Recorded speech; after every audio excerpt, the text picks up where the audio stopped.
Voici une jeune femme dans sa cuisine. C'est une des trop rares cousines de Peggy. Elle vient de se marier et elle cuisine un gigot d'agneau pour le repas du soir. Lorsque son mari rentre, il la voit en train de couper l'os du gigot. Et il lui dit « Mais pourquoi est-ce que tu coupes l'os du gigot, chérie ?»« Parce que c'est la recette familiale, dit-elle. Ma mère faisait comme ça. » Intrigué, il téléphone à sa belle-mère et lui pose la question « Pourquoi faut-il couper l'os du gigot ?» Et la belle-mère répond « Parce que c'est la recette familiale. Ma mère faisait comme ça. » De plus en plus intrigué, il téléphone à la mère de sa belle-mère et lui pose la question « Pourquoi faut-il couper l'os du gigot ?» Et la très vieille dame répond « Parce que mon four est trop petit. » Alors, comme le thème de ce TED est le désapprentissage, je me suis demandé, mais que devons-nous désapprendre? Qu'est-ce que notre four trop petit, sinon notre mental coincé dans ses habitudes et ses manières de voir? Si je vous montre un exemple, que je vous demande quelle est la ligne qui suit logiquement cette suite de chiffres, et que vous commencez à chercher, j'imagine que vous appliquez une logique mathématique ou une logique géométrique. Bref, nous allons rentrer dans un raisonnement compliqué, alors qu'en réalité, il suffit de regarder et de voir ce qui est là devant nous et de le lire tout haut. Ainsi, si je lis la première ligne tout haut, j'ai la deuxième, 1, 1. Je lis la deuxième, j'ai la troisième, 2, 1. Ainsi de suite, 1, 2, 1, 1. Je lis la dernière et j'ai la suivante, 3, 1, 2, 2, 1, 1. Ça s'appelle un regard frais. Mais bien entendu, ce qui nous empêche de voir, c'est notre pensée déjà toute formatée. Notre cerveau est comme un building encombré de mobilier archaïque. Donc ce que nous regardons est sans doute moins important que la manière dont nous le regardons. En d'autres termes, il faut se poser la question des lunettes mentales que nous portons et de la conscience que nous en avons. Sommes-nous conscients que ce que nous appelons la réalité n'est pas le réel, mais le réel à l'intérieur des limites de notre perception ou de notre vision du monde? Et est-il possible de rafraîchir et d'élargir notre vision du monde? Alors si j'aborde cette question avec vous aujourd'hui, c'est parce que ça me touche depuis que je suis enfant et que j'en ai fait mon métier. D'abord, quand j'étais enfant, je dessinais tout le temps, donc je créais mon monde. Et j'ai vécu dans ma chair ce que dit Gaston Bachelard: l'imagination éveille de la vie nouvelle, elle ouvre des yeux qui ont des types nouveaux de vision. Vous savez comme moi, si vous créez, que vous dessinez, que vous cuisinez, ou simplement si vous rêvez, combien le fait d'imaginer des possibilités nouvelles change le regard que l'on a sur la réalité qui est sous nos yeux. Ensuite, j'étais dyslexique et je ne comprenais pas toujours la logique des autres. Je m'en suis rendu compte un jour en entendant une de mes profs dire de manière assez assertive « Il n'y a pas de fumée sans feu ». Et au même instant dans ma tête, j'entendais une voix dire « Ah bon, n'est-ce pas plutôt qu'il n'y a pas de feu sans fumée ?» La dyslexie met le monde à l'envers en permanence. Elle amène à croire que l'erreur, c'est l'oubli de la vérité contraire. D'où la nécessité de lire les choses à l'endroit et à l'envers. Je vous montre un exemple. Les philosophes disent « Ce que nous voyons est création de notre esprit, inévitable représentation ». En véritable dyslexique, je dirais « Ce que nous créons », ça ne bouge plus, « ce que nous créons est vision de notre esprit, véritable réalisation ». En d'autres termes, si le monde que nous avons créé, le monde nous humains, si le monde que nous avons créé là dehors est là, et si c'est celui que nous avons vu, que pourrions-nous voir pour créer un autre monde? Enfin, quand j'étais petite, j'étais extrêmement oppressée par les raisonnements linéaires et déductifs où la prémisse de départ était identique à la conclusion.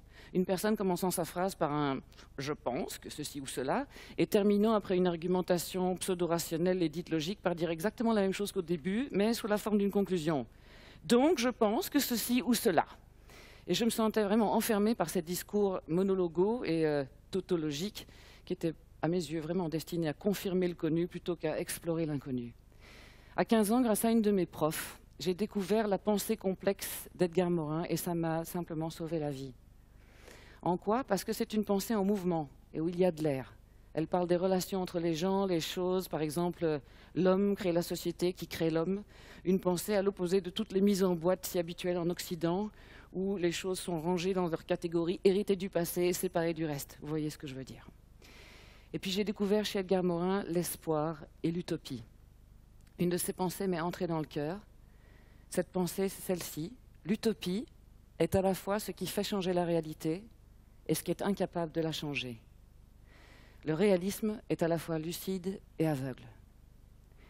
Vous sentez comme c'est beau, vous sentez comme ce qu'il dit, c'est que, pour paraphraser Bergson, le possible est plus riche que le réel, que notre imagination peut transformer la réalité. Serait-il possible alors que l'utopie, ou le futur que l'on imagine, soit la cause du présent? J'ai commencé à travailler après avoir étudié le droit et le dessin. À 23 ans, je travaillais dans un excellent bureau de conseil à taille humaine qui accompagnait des entreprises en situation de crise et de grands changements. Et j'y ai découvert ce que vous savez tous, je pense, c'est que les organisations sont surtout en train de gérer le passé, voire de préserver le passé, plutôt que de créer le futur. Bref, que le passé est la cause du présent. Et comme je vous ai dit, j'étais obsédée par la question, est-il possible que le futur que l'on imagine, ou le désir du futur, soit la cause du présent? J'ai proposé à mon patron de mettre le monde à l'envers et de recréer notre métier sur cette base. 2 ans plus tard, mon patron quittait la boîte, et moi aussi. Et j'ai fondé, avec mon ami Jean-Louis Baudouin, une société de conseil en réflexion créative et innovation, dont le cœur est ce qu'on appelle « Shifts in Minds for Shifts in Action ».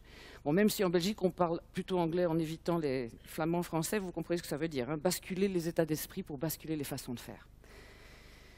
Sur cette route de montagne, un homme roule à toute vitesse dans une voiture décapotable. Il fait beau, il est content. Soudain, déboule de l'autre côté du virage une autre voiture conduite par une femme. Elle freine à sa hauteur et lui crie « Porc !» Et lui, tout surpris et heurté, lui répond « Salope !» Et puis il démarre à toute vitesse et il fonce dans un port.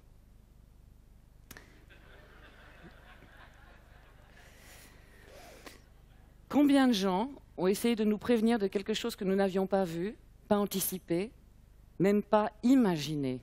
Mais peut-être que le message ne nous plaisait pas et que nous avons préféré éliminer le messager ou le traiter de menteur. Ainsi, bien des gens avaient prévu la crise de 2008 longtemps à l'avance, mais nous n'avons pas voulu les comprendre et puis nous avons été tout surpris, ce que montre un grand magazine économique anglais, enfin la couverture du grand magazine, le 27 septembre 2008, il y a exactement 6 ans. Dans le même ordre d'idées, un chercheur français a mis en évidence les erreurs monumentales dans les prises de décision. Et un des exemples dont il parle est le 11 septembre 2001. Il est prouvé que les renseignements allemands avaient depuis longtemps et de façon détaillée informé la FBI et la CIA de la préparation des attentats. Les responsables politiques américains avaient donc toute l'information nécessaire pour éviter cette catastrophe. La question est, pourquoi n'ont-ils rien fait? Eh bien, figurez-vous que la réponse est par manque d'imagination. Les responsables politiques américains n'ont pas cru les informations qu'ils ont reçues. Plus exactement, étant donné leur vision du monde, ils n'ont pas pu imaginer que des terroristes allaient oser attaquer la plus grande puissance du monde. Donc vous voyez, décider, c'est aussi imaginer. C'est être capable d'imaginer le non-impossible, de dépasser les certitudes que l'on se crée. Et c'est crucial parce que des décisions sont prises tous les jours par des responsables politiques, des responsables institutionnels, des managers et par nous. Des décisions qui créent le futur et qui dépendent de notre vision plus ou moins ouverte. Un jour de 1924, Niels Bohr et Werner Heisenberg, 2 grands physiciens, sont en conversation dans le château de Kronberg au Danemark, le château où la légende veut qu'ait vécu Hamlet. Niels Bohr dit à son ami « N'est-ce pas étrange à quel point ce château change aussitôt qu'on imagine qu'Hamlet a vécu ici ?» En tant que scientifiques, nous croyons qu'un château est fait uniquement de pierre. Et nous admirons la manière dont l'architecte a conçu l'ensemble. Et rien de tout cela ne devrait être changé par le fait qu'Hamlet a vécu ici, et néanmoins, cela change tout. Soudain, les remparts et les murs parlent un autre langage. La cour devient un autre monde. Un coin sombre reflète l'âme humaine, et nous entendons Hamlet dire « To be or not? To be, that's the question. » Bien entendu, dans cette histoire, vous sentez combien c'est la puissance de l'imagination qui change la réalité. Mais dans nos vies, c'est exactement pareil. Nos perceptions ou notre vision changent ce que nous vivons. Notre regard crée notre réalité, plus exactement notre expérience de la réalité et le sens que nous lui donnons. C'est le théâtre de notre esprit. Et ça se voit assez particulièrement fort, je trouve, dans le domaine des cartographies. Si je vous montre une carte ici, qui est un cliché, bien sûr, le monde vu par l'Amérique, et sans rentrer dans le détail, l'Amérique est au centre, Europe est toute petite, et on a les commises à droite, et puis on a les dragons, enfin voilà. La réponse, le monde vu par les Européens, Paris au centre, les pizzas au sud, les cheap vacations, les kangourous, les sales cosaques au nord, et puis les sales capitalistes à gauche, et les sales capitalistes corrompus en Amérique du Sud. Alors, bien sûr, dans ces deux cas, il est facile de se rendre compte que ces cartes sont des clichés qui sont le reflet d'une certaine manière de penser figée dans le temps. Mais en réalité, toutes nos cartes géographiques sont des représentations abstraites qui en disent plus long sur nos paysages mentaux que sur la réalité qu'elles sont censées représenter. Quand on dit « la carte n'est pas le territoire », tout le monde le comprend, certes, mais en profondeur, quelle attention portons-nous à ce théâtre de notre esprit, à ces mondes imaginaires que nous nous créons, au travers desquels nous interprétons le monde et qui guident nos décisions, nos actions et nos vies. Prenez par exemple Einstein qui dit « il y a deux manières de vivre sa vie. L'une comme si rien n'était un miracle, l'autre comme si tout était un miracle. » N'est-ce pas là une perception qui change tout? A contrario, il y a un exemple assez intéressant, si vous vous souvenez, dans le film Laurence d'Arabie, qui raconte comment, pendant la Première Guerre mondiale, l'officier britannique Lawrence conseille aux Arabes de se révolter contre les Turcs de l'Empire ottoman et de fonder la première nation arabe indépendante moderne. À un moment du film, un homme se perd dans le désert et Lawrence décide d'aller le chercher. Et le shérif Ali, joué par Omar Sharif, lui dit « Mais Lawrence, tu ne trouveras pas cet homme, c'est impossible, c'est écrit !» Et Laurence d'Arabie lui répond « Nothing is written, Ali, except here. » Nos visions du monde peuvent vraiment être les prisons de notre esprit. Et il y a une façon intéressante de les voir que le physicien Niels Bohr a développée. Il appelle nos perceptions des theories of the mind, donc des théories de l'esprit, pour bien indiquer que ce sont des hypothèses et que nous devrions les traiter comme telles. Ce sont des histoires que nous nous racontons. Pour ma part, c'est pour ça que j'aime bien les appeler des meaning-making stories, donc des histoires qui font sens. À mon avis, ce sont au travers de nos perceptions et de ces histoires qui font sens que nous nous racontons le passé, le présent et le futur. Qu'est-ce en effet qu'une vie, sinon une meaning-making story? Qu'est-ce qu'une religion, si ce n'est une meaning-making story?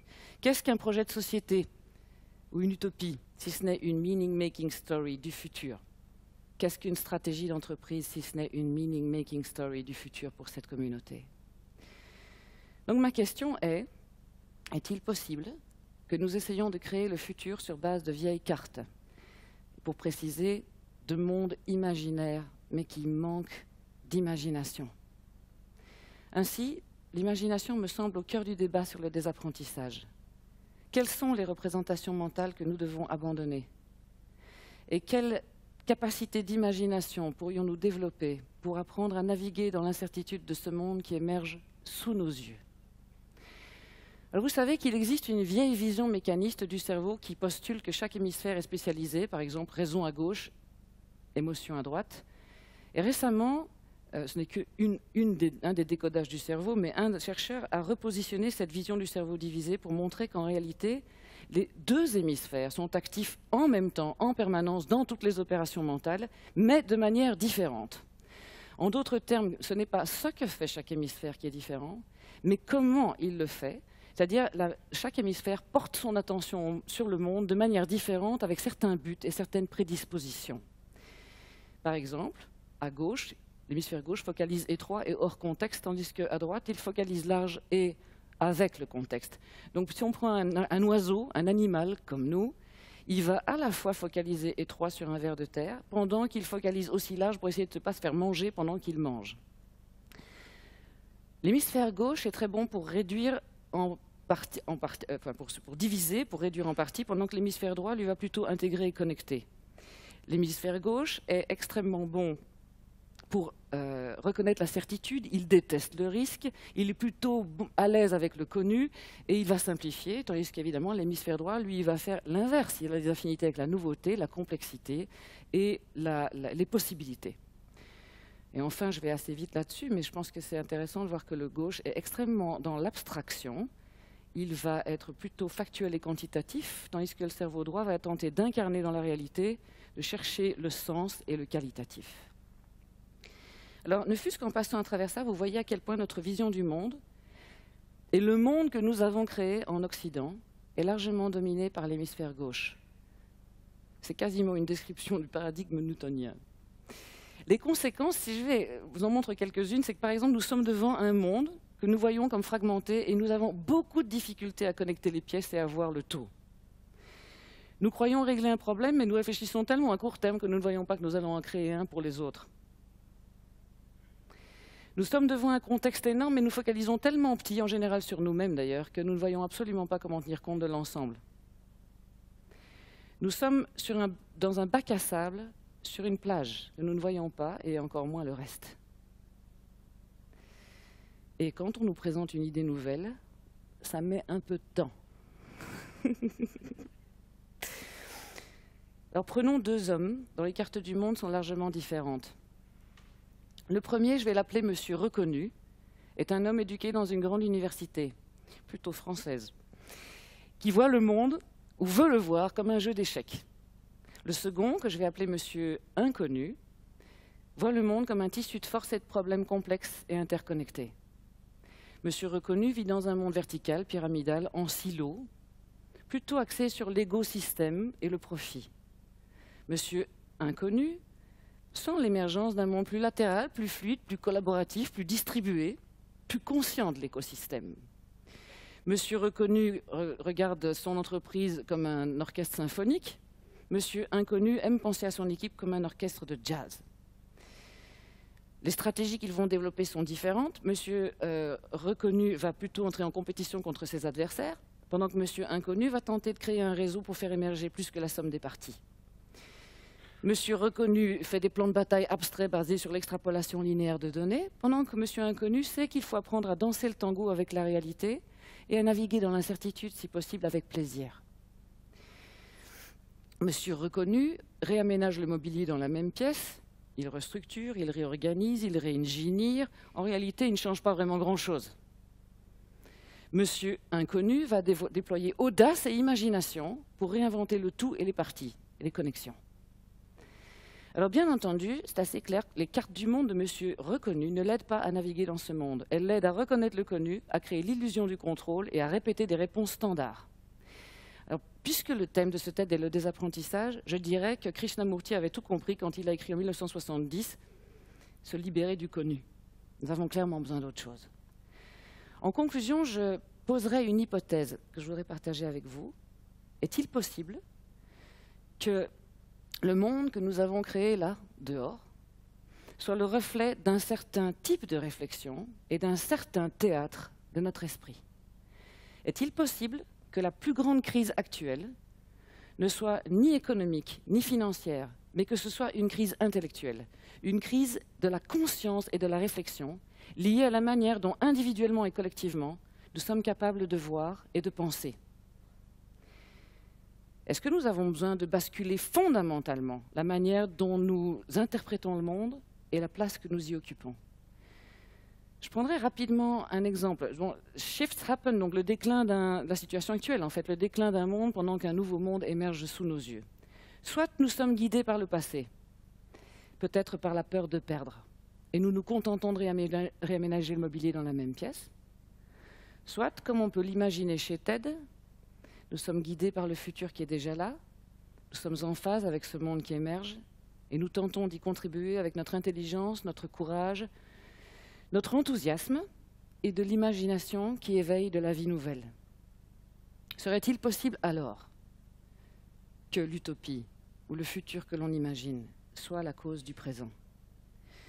Un proverbe d'un collectif de femmes en Bolivie dit « Prends garde au présent que tu crées, car il doit ressembler au futur dont tu rêves. » Je nous souhaite de rêver à l'endroit et à l'envers. Rêver au-dessus et en dessous. Rêver pour ouvrir des yeux qui ont des types nouveaux de vision. Rêver pour voir la réalité de demain. Pour voir que ce qui est à l'endroit aujourd'hui, et qui a l'air à l'endroit, est peut-être à l'envers, ou inversement.